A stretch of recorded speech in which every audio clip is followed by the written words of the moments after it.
Welcome to NOCLIP, the podcast that's like a book club for people who don't think that books reward them enough for being good at them. I'm Chad Rutherford. And I'm Andy Kinnick. And today, we're going to be talking about Crow Country, a game that was developed and published by SFB Games and was released in 2024 on the Switch, PlayStation 5, Windows, and the Xbox Series X and S. And also the PlayStation 4. Also the PlayStation 4. But first, you can give us a like or a rating. It would be greatly appreciated. All right. Crow Country, first of all, is Halloween. Ooh! Our first game of the month. And one I'm very happy to have started out on for so many reasons that I'll get into here in a second. But is specifically a survival horror game that takes its gameplay inspiration from early like Resident Evil, Silent Hill, the classic survival horror we all know and love, and its visual inspiration from what appears to be the Nintendo 64. Mm-hmm. Yeah, I was watching some videos before doing this episode. Apparently, it's supposed to evoke the look of like Final Fantasy VII with like the big blocky characters, but that never crossed my mind, even though it makes total sense once you explain it. Yeah, I wouldn't have thought about it until right at the very end of the game. Spoilers, by the way. It shows like a lot of the characters that you interact with in like this. They like display each of them against a black background, and I can see it there. Yeah. But like I feel like the overall look is very. I mean, it's very like Lego-y to me. Yeah. Like the character models look very like N64 to me for some reason. I don't know if it's because they're more rounded, and that was more like you saw that kind of aesthetic more on the N64 than the PlayStation. Yeah. I don't know. They also kind of remind me of like ads you would see for N64 games where like they'd have like little clay models of like characters like the Earthbound and stuff. It made me think of that kind of thing. Yeah, I think that's a good call out. There's definitely an association, at least in my mind, with this art style and the N64 more so than things like the Dreamcast or the PlayStation 1. Mm-hmm.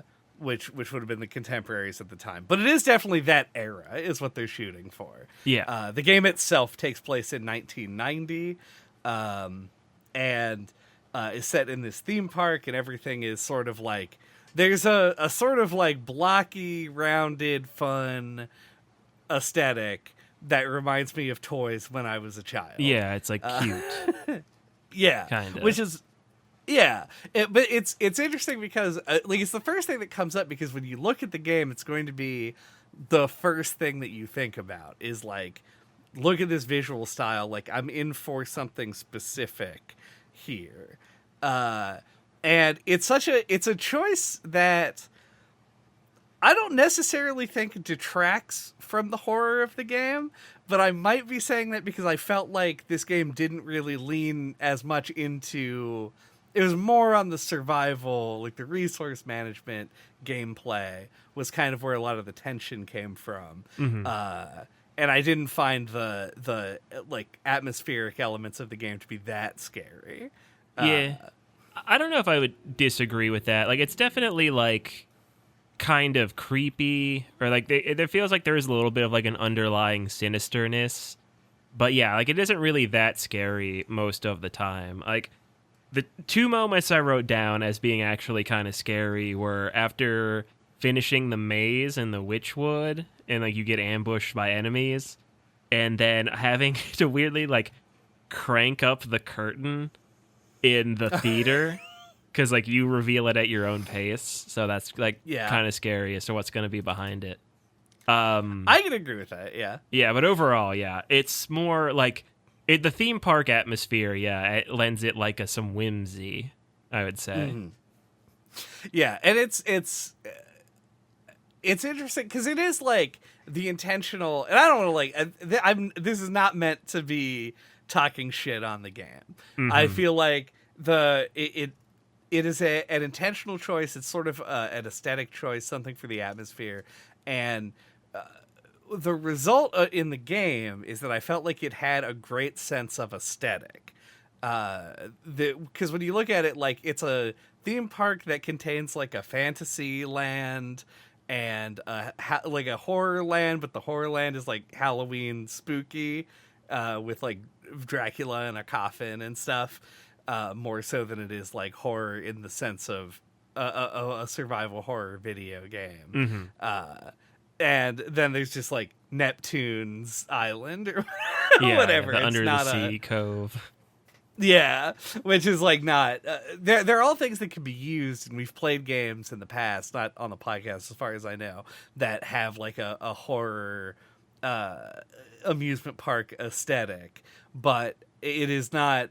This, I feel like the aesthetic of this game is very unique into itself because it is sort of, it's like a nostalgic aesthetic, which works well with this kind of thing because you associate a lot amusement parks and stuff with childhood, along with the N64 games if you're people our age, which, to reiterate, is 19 years old. Of course. Yeah, and I really like the look of like the environments, because like I had the moment, and I think like lots of people have said this about the game, where you start it up and you think they're pre-rendered backgrounds, and then you realize you can move the camera and it's like all 3D. I think that's really cool, like because it really feels like a pre-rendered background, like kind of come to life, like the whatever kind of filter or lighting or whatever they're putting on it to make it look the way it does I think is great, especially like areas that are foggy. This is something I thought of when we realized or whatever when we did pseudo regalia, like something about like old games would mask the draw distance with fog. Like there's something like really nostalgic about that aesthetic in a video game. So like anytime like an area was foggy, I was like, ooh, here we go. Which is not to say that the game necessarily overuses the fogs. I know. No, only a couple that's places. It only shows up at a couple of times, and it's really effective. The game is good at choosing when to like show different elements of its aesthetic. It feels all very measured and well executed. Yeah, and like in the Neptune's Palace area, like the Under the Seas section has like a haziness to it. Like that almost kind of makes it look like you're actually underwater for a second, like when you first walk into the zone. Like I thought that was a really cool effect as well. So yeah, like you're absolutely right that the game has like a great sense of aesthetic for sure. Yeah. And I mean, to be fair, totally fair and balanced, that compliment should go to Edward Crowe for masterful Imagineering. You really feel like you're underwater when you enter Neptune's Bounty. Of course, yeah. That was a review in the newspaper that I wrote. Yeah. And also another thing to kind of transition a little bit, just like for the setting of the game. Like, I think a theme park is actually a really clever choice, not just because of, like, the aesthetic variety, but, like, theme parks actually have, like, backstage corridors and stuff. So, like, it actually, like, makes a lot of sense that there's all these, like, back passageways. And, like, those, like, there's, like, the one connector between, like, the Neptune area and, like, the fairy tale area that's, like, the back rooms, like, where it's all just, like, those, like, big separator, like, beige wall things.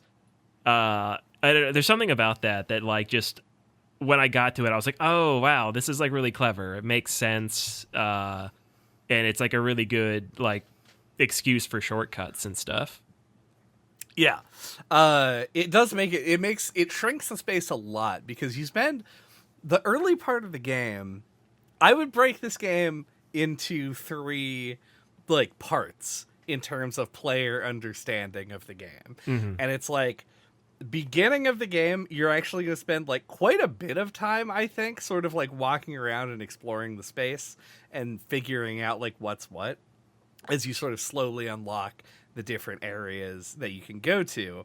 And then there's this middle portion where you have all of these shortcuts unlocked, and it shrinks the space dramatically. Like, the way that you imagine the map at the beginning of the game is enormous compared to once you know, like, okay, if I run, like, even just knowing, like, okay, to get from the haunted zone to the water zone, I literally just cut across the middle of the play area and you're there, is like a revelation in and of itself, where you're like, oh, okay, getting from place to place is only going to take a minute or two. And then it leads into that third part where you're now scouring for like anything that you missed. Right, and going underground and stuff. Yeah, and then you go underground, there's like a whole section dealing with that. So I do it's really impressive, yeah, that choice of doing having like the shortcuts and the backstage areas all act as shortcuts within the game. Just really, it does the thing that Resident Evil is so good at doing, which is making you learn a space and exist within it. Yeah, and like it made me nostalgic for like like this being a more common thing in games. Like I think I probably brought this up on like the Devil May Cry episode. But yeah, the original Resident Evil is a good example as well. A game that just take place in one location, even if it's a big location like a theme park or a castle or something. I just think that's really cool. Like they call it a bottle episode in TV when a episode takes place in one location. Which is a great term, but I don't think it maps to video games very well. Bottle game does not have a good ring to it, but I'm a big fan of that. Yeah, it is, and it's great. It's great player interaction, and also this is the thing that was going to come up sooner or later. Games like 5-6 hours long, depending on like how you take to it or whatever. Having a space that you get to learn and sort of, as well as I felt like I understood Crow Country in such a short span of time, really goes as like that's a real big like plus for their level design. The fact that they were able to teach me this in such a short time, because I said that the map gets shrunk by your knowledge of it, but the map itself is pretty big. Yeah. But I felt like I always knew where I was going and where to get to places once I was in that the part of the game where I was just trying to find the final pieces of the puzzle, so to speak. Yeah. And I think one of the things that makes you feel like connected to the space, or like you learn it really well, is the fact that like you use your gun like a tool. Like you use it like an item, where like there's a lot of things that you can shoot. There's parts where you have to shoot targets. There's obstacles, like the things, the weird death chandeliers that you can shoot down. And other things, just other things you can interact with the gun, which I think I really liked a lot. Like being able to interact with the environment, I think always connects you more to it. And also, like, once again, theme park, great choice. Like, there's interactable things in theme parks, so it's like a really good fit.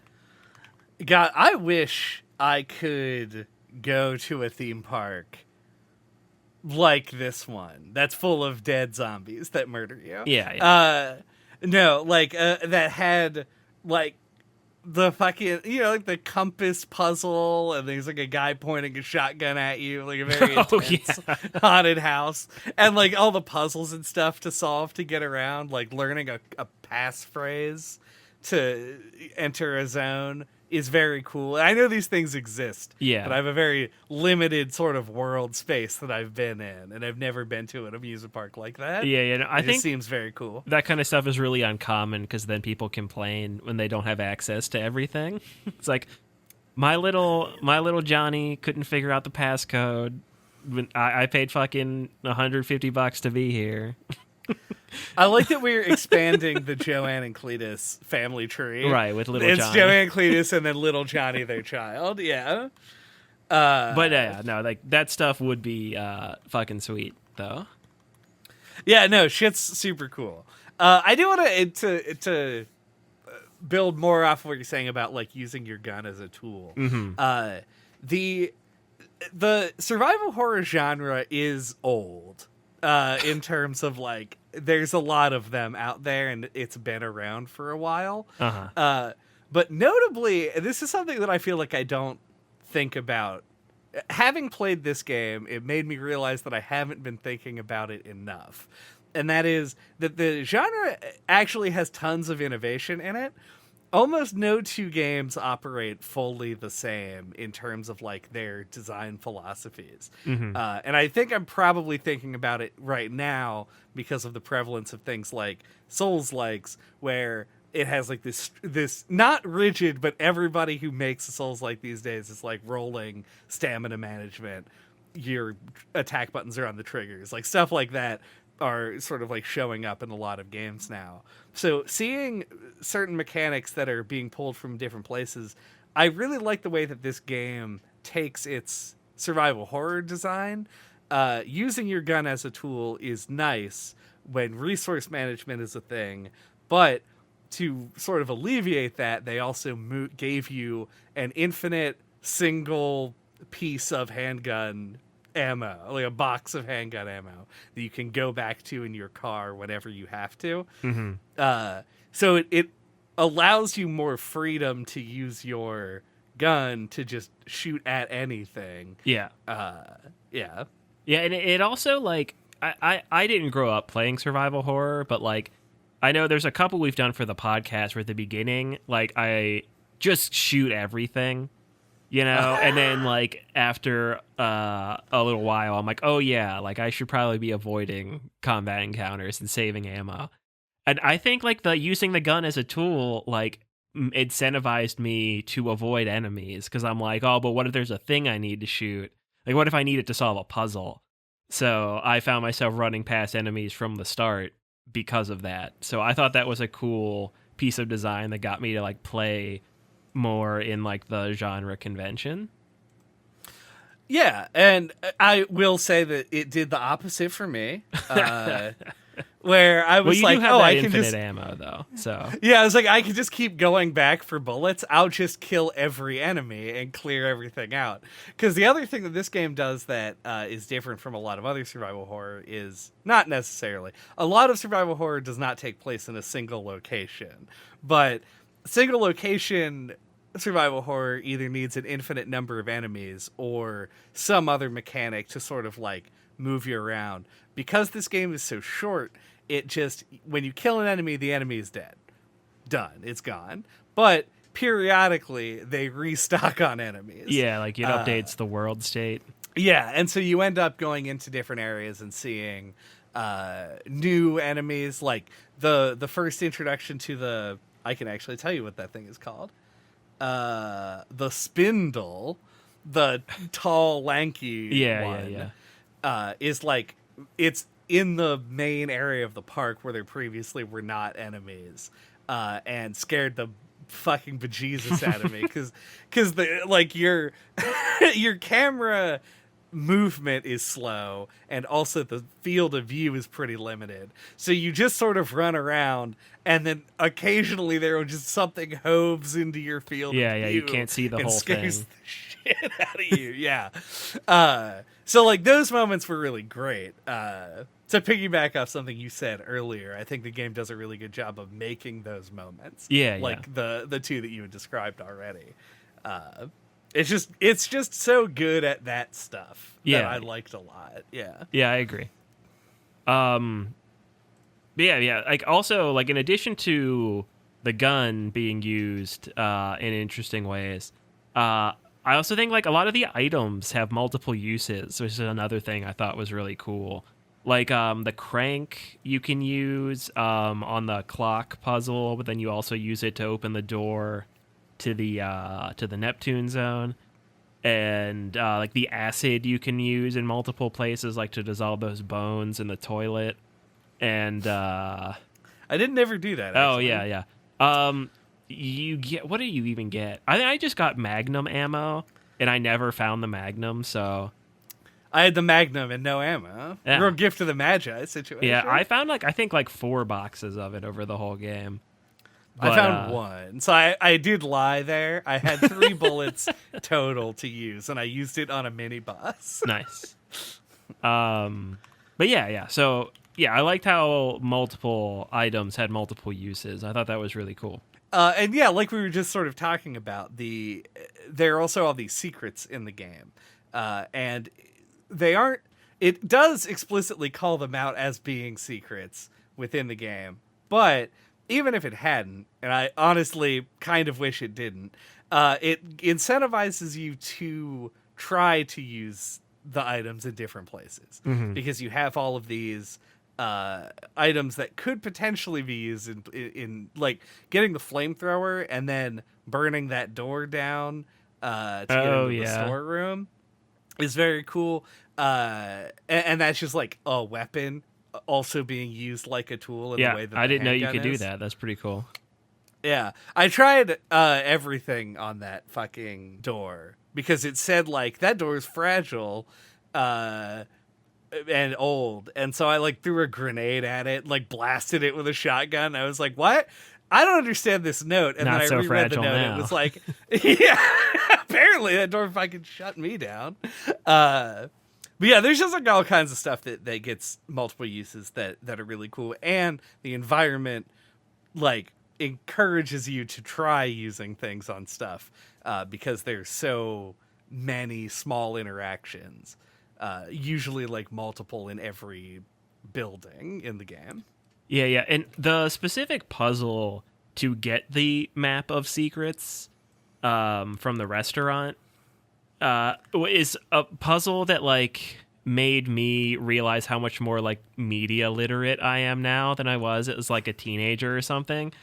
Because like I walked up to the statue of the fruit, and it's a thing that you can interact with, and it's like, oh, whatever it says, all the fruit are best friends or something. I don't remember, but like it just says like some kind of offhand thing like that, and I feel like I would have like just written that off as like flavor text or something. But now, like I was like, okay, that had to have been in there for a reason. You know, which is like a thing. I just feel like I didn't think of media in that kind of way when I was younger. Because like that statue and the soda fountain aren't necessarily feel like they. Like I feel like that's kind of a leap of logic for that puzzle, Right? But I immediately put it together, and it was just like a self-reflective moment it gave me.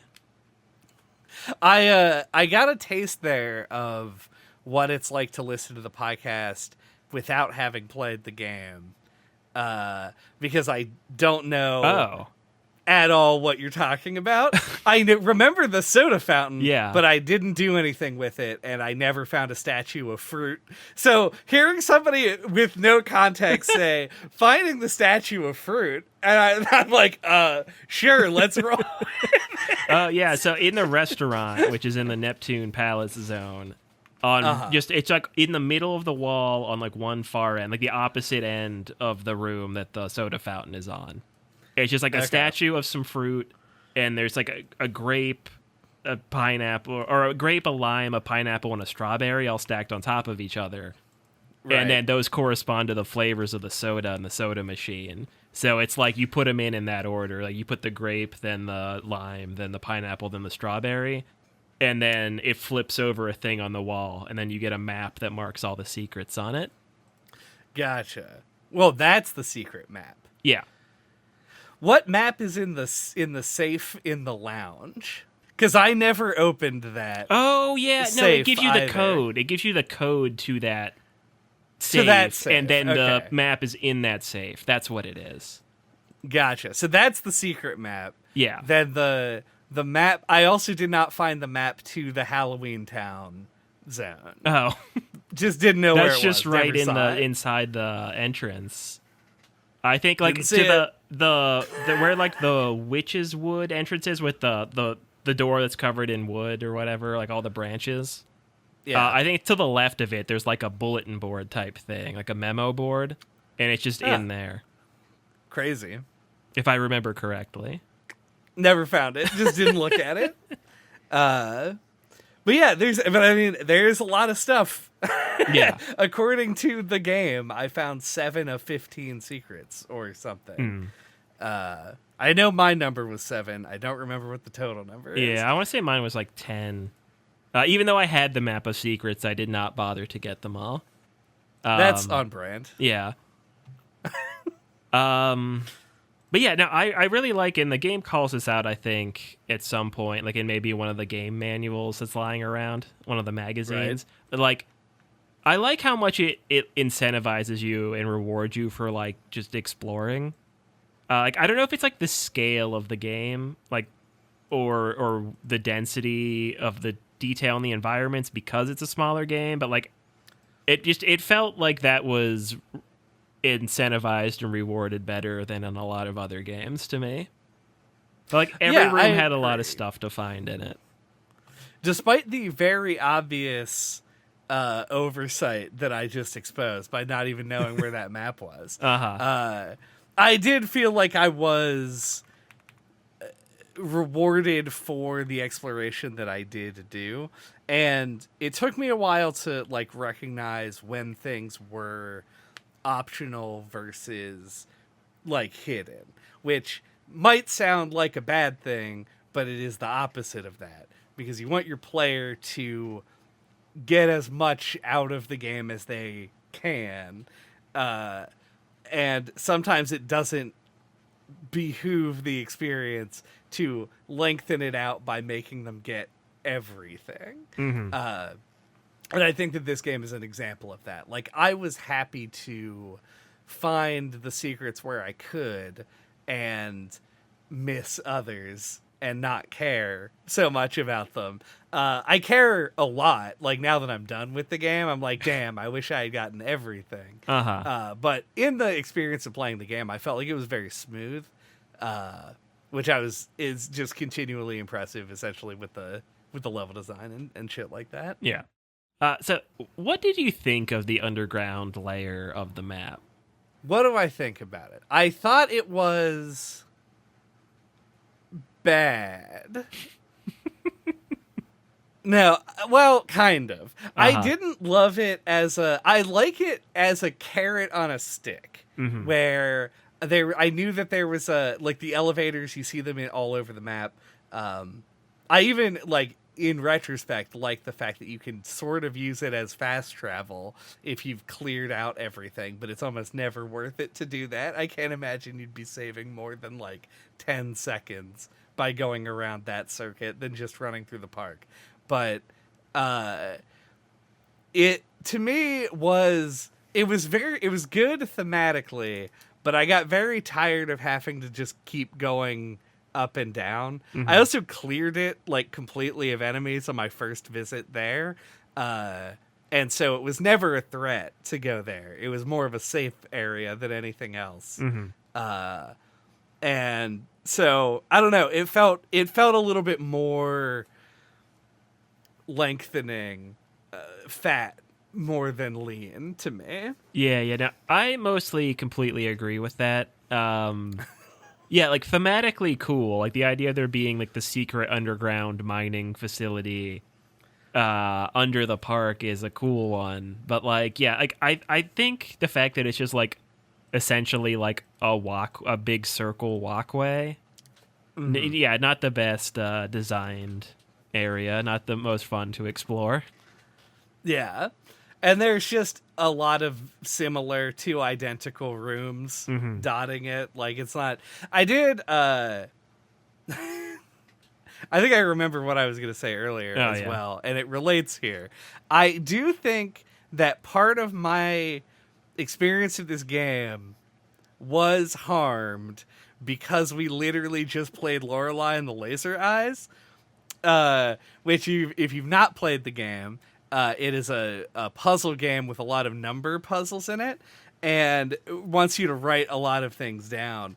And so I had like, when I got to the part that had like, it was like, this has a complicated lock on it, and when you press the button, the numbers or like the display changed, and then there were 3 lights that were either off, red, or green around it, and I was just like writing them down as like a diagram. I was like, what could this be? And then like after 20-30 seconds of doing that, I was like, I'm playing a different game than I was before. Yeah.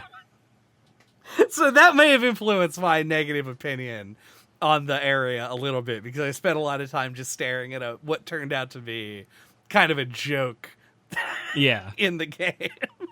I had similar thoughts. Because I was like, it right off the bat, you have to like find a couple codes to open doors. So I was like, oh man, I'm getting kind of fatigued by figuring out combinations to door locks.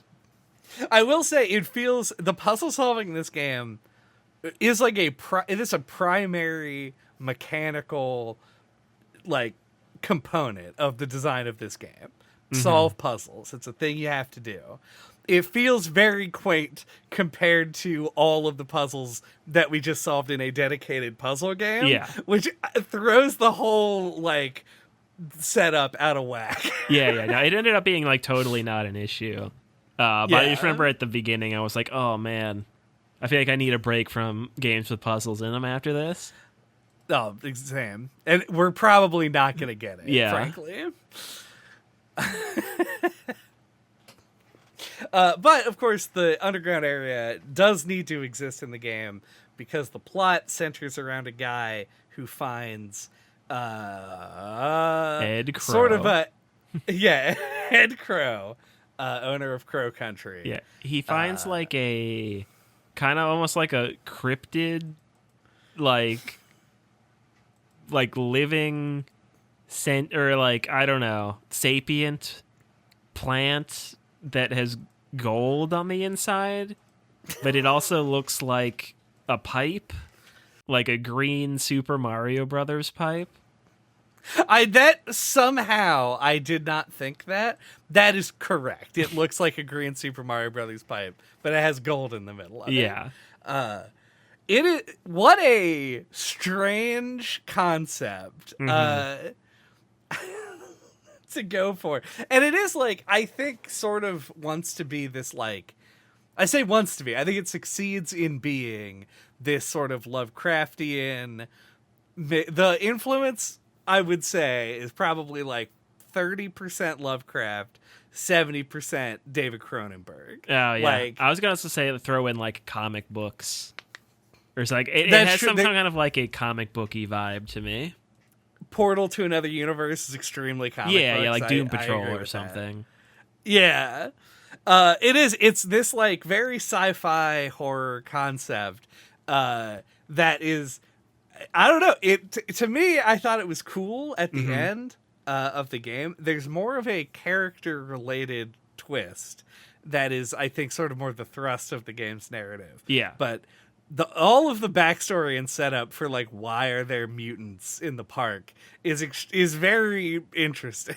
Yeah, no, I was super there for it. It was a big surprise.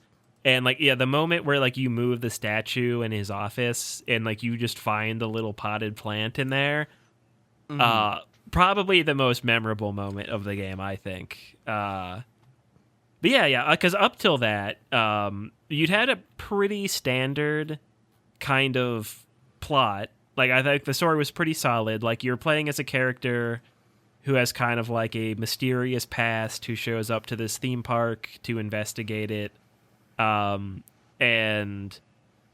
like it does like a pretty good job, I think, of like kind of foreshadowing that she has like a connection to the place.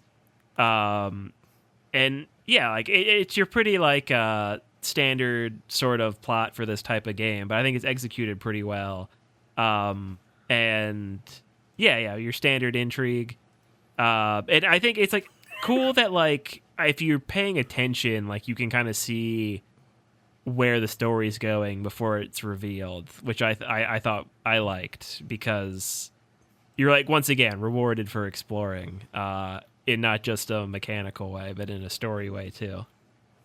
Yeah, I really like the fact that from the very beginning, like you get this scene of Elaine, Mara, however you want to say it, like saying who she is. Say, I'm Mara Forrest, Special Agent Mara Forrest, and it's dictated in a way that it doesn't cast doubt on itself in the text, but it is said in a way that feels like you're coming to terms with how the game's narrative is being told, what the tone of everything is. So you as a viewer don't necessarily jump to suspicion immediately, but it is said in such a way that as you start into the game, and if you like read the description on the ID card in your inventory, you will realize is like there's something up with her backstory. And you can piece together who she is and like why she's there,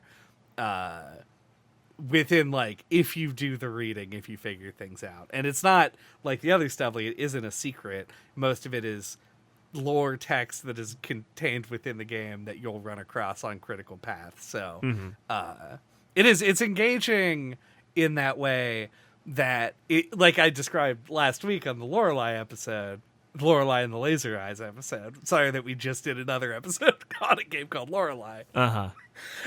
Was difficult to engage with some of the plot because there was so much else going on in your head. Right. This game is very gradual with its storytelling, and I do like that a lot. Yeah, engaging's the perfect word for it. I think I was fishing for it earlier and didn't catch it. I also like the NPCs, particularly the lawyer. I remember her name was Julie or something like that. It was Julie. Yeah. I think that was a really good implementation of a comic relief character. And for some reason, the scene where you had to like get her to operate the ride for you like stands out in my head. So yeah. Like the characters, I also like Tolman. But yeah. Now in the daughter, because like I remember when I first ran into her, like I was waiting to run into her because her portrait's in the train room. Right. Then like you get close to Crow's office, and she's like there in the corner. So that was kind of almost like a little jump scare to find her. Do you know if this game has multiple endings? I did not look into it. It feels like it would have a true ending where you could save everybody. Right. Because that was like my thing going through the game is I like the NPCs, and I like the fact that there were sort of options as to like what in the dialogue and like who you interact with and stuff. Like obviously you have to open the crate to get Julie out or whatever, so she's dead. But I presume that you could just tell the police officer, like not tell him where the person is, and maybe then he leaves. I don't know if it's fully scripted or if there are like branches. There must be, because I don't know what you're talking about. The police, the first time that you run into him, he's like, have you seen this person? And I believe it's Crow's daughter. And you can either tell him where you saw her if you have seen her, or you cannot tell him. And I chose to tell him, and don't know what would happen if you didn't. Okay. So that's a potential branch that I'm imagining. Okay. I don't remember interacting with the police officer. He just killed himself in my playthrough.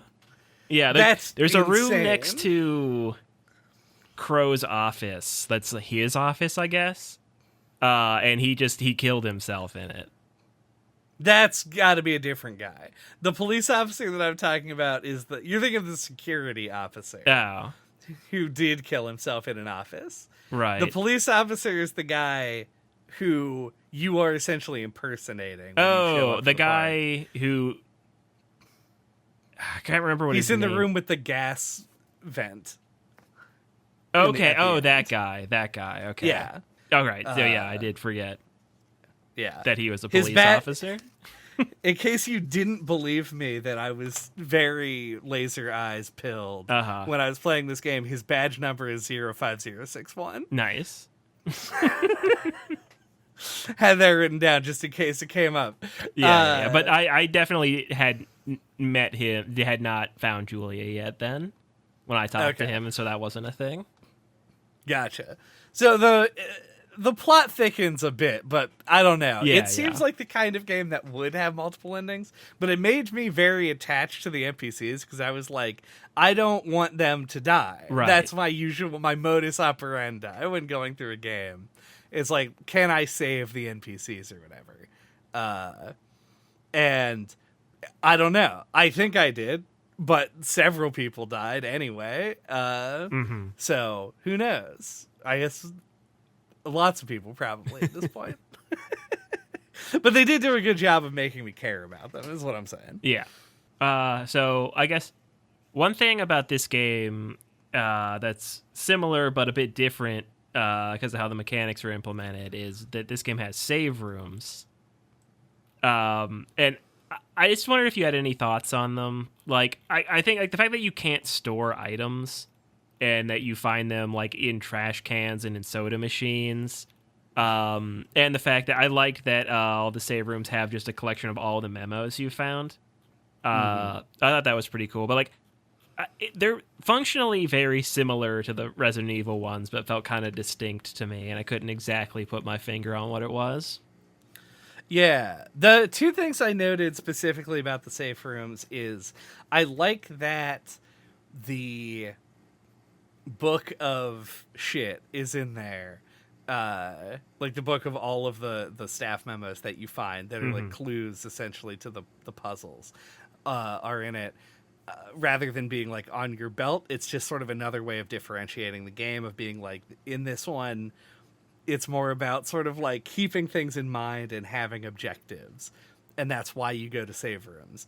The reason in Resident Evil that you have like a limited number of inventory slots that you put in the box to access and go to save rooms is to get people to save the game more often so that they do not lose a ton of progress. So they get to keep that threat held over your head without actually having it ever be that bad. So I like how this game implements that. And then the other thing that I thought about safe rooms is that they just use the Majula theme. Yes. In it. 100%. It just sounds like Majula. It took me like probably 3 hours to like for it to click what it was. Yeah. I was like, okay, the save room theme sounds familiar. And it was a while in. I was like, this is Dark Souls 2. Yeah, as somebody who's beaten Dark Souls 2, I clocked it immediately. That makes sense. Like, it's just, yeah, I'm glad that you brought that up because I totally would have forgotten to mention it. It was so strange when I hit it, but yeah, that's what it sounds like. Yeah. Yeah, and I also like that like they have like we'll have puzzles in them.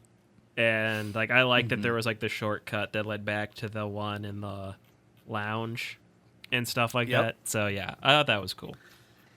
Yeah, that was extremely rad, actually. I never got the there's an item that's like where the Iron Maiden teleport thing, it's not actually a teleport, it's just a shortcut, is that if you like close the door, you can access, and so you have to go around to one of the save rooms and then up into it. I never got it, but like I clocked that it was there. I just like never found myself in a place where it would be convenient to go check. Yeah. But yeah, like that, and the fact that the save room that is the lounge save room is a portal essentially into the whole last half of the game essentially is really cool. I like that they're not just pit stops. They all have like a function and stuff to do in them. Yeah. I guess on that note, I will say I don't have many complaints about this game. If I had one, it's that I was not thrilled on the sound design as much, which I find is something that's like really, it feels hypocritical to talk about because we never fucking talk about it in anything else. Unless it's like very good or very bad. In this case, I don't think it's very bad. I just think that it is an important element of like horror games. And I guess maybe because this game isn't necessarily trying to be viscerally scary as much as it is like interesting and that I found that it was like a lot noisier than I thought it would be. There's a lot of groaning and like the sounds of things like operating in the background, which is good atmosphere because it takes place in a park. But like, I don't know. I just felt like I wasn't really building tension so much as there was just sort of like a cacophony of sounds. Guns and stuff all sound good though. I liked that work a lot. Yeah, I think it probably could have used more like breathing room. You know, like some silence in some places and things like that. Breathing room is good because you don't get it in the game. It's hard for you to be like startled at all. It's just kind of like a continual thing. Which do you have thoughts on the combat, how it is done in this game at all? Like, did you feel challenged by it? No, it was pretty easy. I should have picked the hard mode on the menu, but I did not. I feel like it was pretty liberal with ammo pickups, and also you had the infinite source in the car, which I never really felt like I needed it. It also had like a lot of those like the explosive barrels and those electrical things on the walls and things that you could shoot. It felt like I always had at least a grenade if there was anything like close to an oh shit moment where I needed to throw it. So yeah, like it was definitely on the normal difficulty, I think too easy. I would be curious to try the nightmare mode or whatever the hard difficulty is called. Yeah. It's one of those things you just like never really know, which is why this is an endless debate that has happened since time immemorial about the readability of video game difficulty modes. But like the regular mode of the game, I think, is tuned down a bit. And I do not think that it is just like a specific, we are good at survival horror things. Because like aiming in this game is non-trivial. Like I missed shots. Yeah. And the game is like encourages you to be close to the enemy when you fight them, which I think is a good decision. Yeah. But I think that the combat is just like not punishing enough, especially given the fact that you can heal from a pause menu. Right. It to me it never felt punishing enough to really like make those mechanics feel like they were really impactful. And also, yeah, there's definitely points where I was just like, I could just stop what I'm doing. Like, we're always going to know how long a game is before we play it, or like the general idea of how long it is, because we do this. We have to like schedule it. Essentially. Yeah. I felt like a little bit hurt my experience that I knew that the game was short, because I was like, this game is 5 hours long. If I just stopped what I was doing right now and fired every bullet that I had into the wall, it would take longer than 5 hours to do. Like, I felt like I had so many resources at times. I never hesitated to throw a grenade the second I saw like anything bigger than 2 inches tall. Right. Because I just knew I would have access to stuff. So yeah, I think that it could have been adjusted up a bit in difficulty on the normal mode, and leave the nightmare mode as like a challenge for returning players. Yeah. But first time experience could have been a little bit harder, would have made the game more tense, a little more horror-y. Yeah. No, I agree. What rank did you get? B+. Also B+. Okay, yeah. I bet we did the same shit. I used the hint machine and wished that I hadn't, only once. Because like I started the game and played like the first hour, and then completely forgot that I had checked the slip of paper that what's his name, Arthur, was sitting on, that has the code to the fairy room, and like I just was not going back and checking it, and I'm like running around writing down like every number I find, being like, what the fuck is the code to this door? Why is this so difficult? And then it was just right there the whole time. Yeah. That's fair. I used the hint machine because I didn't know what it was. Oh, yeah. And it was like, and it told me something that I had fully internalized at that point. It was like 10 minutes into the game or something. Yeah. It was like the blah, this is found in the blah. And I was like, great. Is that it? And then I just never thought about it ever again. That's when I realized it was a hint thing. And then I was a little bit sad when it turns out that I was graded on it. Yeah. And you get an achievement if you don't use it. So you're cheated you out of whole-ass Achievement. achievement? Yeah. Well, now that I can't abide. Gotta play it again. Gotta play the game again. Do we have infected thoughts? My infected thoughts. I liked this game. I really like the scope of it. I think that lets a lot of the elements shine. I think we said similar things about the fall. I think like something about like the scope and the size of the game makes it easier, I think, to keep everything in your head and like really like engage more with the story. Because it's just not as dense with as many other things to like think about at once. So yeah, I think like the scope and scale of this game felt like almost like kind of a little bit refreshing. And yeah, it was a little bit easier, but like I feel like I'd been kind of itching for a game like this. Like it felt good to just play through like a solid survival horror game. Um so yeah, like I really liked how the gun was used as like an item to solve puzzles and things. I liked that a lot of the items had multiple uses. A lot of like cool little pieces of design.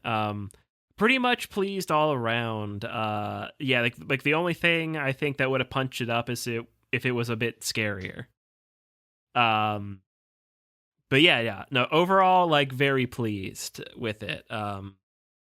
Definitely, like I think slightly exceeded my expectations because like I had heard multiple people mention this game when it came out, like on YouTube, and thought it looked cool, but like I don't know, I felt like a little bit, I don't know why, little bit of reservations about it, about like how good it would be. But yeah, definitely better than I expected. Yeah, I was honestly also surprised to see as many sort of glowing reviews for this as there are. I didn't, like I've said many times, I don't go through like reviews, like critic reviews or anything before we do episodes, but when I got the game, I was looking at the Steam reviews and how many of them were so positive and saying all these things about it. And it was interesting going in because I wasn't exactly sure what to expect, other than it being a survival horror game. And the fact that it was such a like true to its roots, but like willing to sort of like make these different choices here and there to optimize for like the thing that it was going for. I also came away really liking it. I don't find it, I would say, as groundbreaking as maybe I was led to believe. But I think that's also just an unfair standard to come into any game with. This is an extremely good game. It's potentially too fun, which is a weird thing to say. I played this game. I started this game at 11 p.m. and I played until 4 in the morning on the first day that I played it, and it was compelling. I wanted to be playing it. I only didn't beat the game in a single sitting because, as it turns out, 4 a.m. is late even for me. Mm-hmm. But at the same time, that is also that's the witching hour. That's when things should be at their scariest. And I'll say that as a horror game, I feel like this is it doesn't quite get there. As everything else game, it excels. It's so good. It's such a good exploration of a mechanic set that I think could have been pushed a little bit further in terms of difficulty, but that's going to be to taste for everybody who plays the game. And I love the aesthetic choices. I love the like more character-centric narrative. I like the science fiction horror backstory narrative. I like your character's interactions with stuff. Like all of the things that are individually in the game build and create this world that's actually really cool. The puzzles are fun, not too hard. Sort of lets the actual navigation and stuff be the thing that drives you around and gets its point across. So yeah, I love this game, but I don't like super extra love this game. This is just like a solid, much like it gave me. I would actually give it like an A, not a B plus. So I recommend revising my grade, Crow Country. I feel like I was judged too harshly. Yeah, and just to piggyback off of a thing you said there, yeah, like I didn't see any of this before I played the game, but I saw it afterwards. Yeah, like a similar thing. where people were talking like super highly about this game, like as if it was, they were like heard comparisons to like Signalis, and I feel like it's like not in the same class personally. Not to end on a negative note, but because I like the game a lot. But yeah, people like online seem to like have a huge stiffy for this game. I will say, I agree with you. I do think, and I don't think that you would disagree with this, that their goals are very different. Yeah. Like, I think that the actual like combat mechanics and stuff in this game are more fun than in Signalis, which is makes perfect sense, because like Signalis is a game that wants you to hate combat. It wants you to think combat is the worst fucking thing in the world, because it's a bad idea most of the time. And then this game obviously wants you to be shooting everything, because they're going to just put more fun new enemies to fight in the world. Right. But I agree, yeah. I agree with you agreeing with me. I'm very humble, and I think that my opinions are correct. Uh-huh. Thank you for listening to NOCLIP this week. What are we talking about next time? Next time, we're going to be talking about Omori. Am I pronouncing that correctly? As far as I know. Yeah, it's not a difficult... Yes, Omori. It's not a difficult game to pronounce. I just wasn't looking at the title when I said it. Uh-huh. Which is more of a RPG. Yeah. Horror game. I've intentionally not looked too much into it. Like, it's a game that's like kind of been on my like periphery for a while. Like, I've seen it like pop up in like YouTube thumbnails. Like, I know this website Fangamer I check every now and then. They have merchandise for it. It seems to be like an indie game that people are into. So yeah, it's like a horror themed RPG, and I think it might kind of have like some Earthboundy inspiration, but I'm not 100% sure about that. So yeah, we'll figure out together here on the NOCLIP podcast. Here on the NOCLIP podcast, learning knowledge is power about the games that we're talking about. So until that time, you can get a hold of us. All of our contact information is on our website at noclippodcast.com or on splattershot.pro. I should get another vanity domain that's like splatter something else dot horror that we just use on Halloween. Uh-huh. I won't do that. We'll see. I don't know. But there you can find links to our email address, our Twitter account, the Discord server, where you can talk about the games that we've talked about. You can suggest games for us to play. You can suggest dumb shit for us to do, whatever you want. Our YouTube channel is also on the website.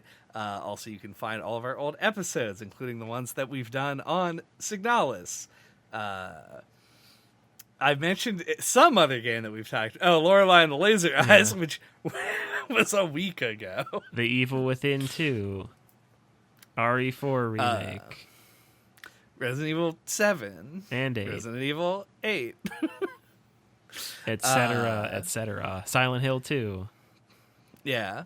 This is one of the ones where you should just say, and when I say you, I mean me, look at that horror playlist that we make, because we do October horror games every year.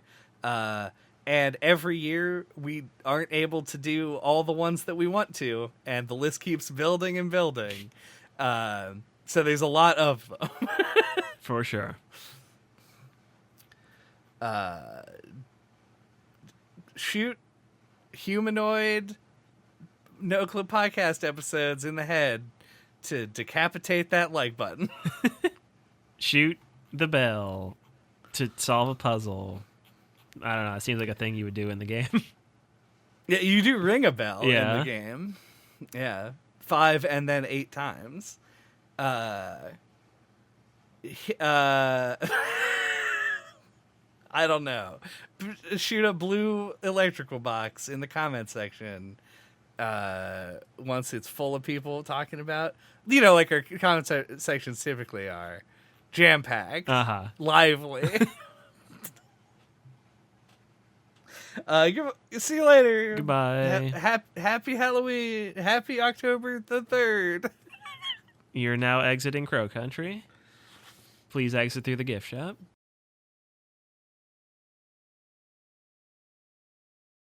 Video game. Wherefore art thou video game? Wherefore art thou video game?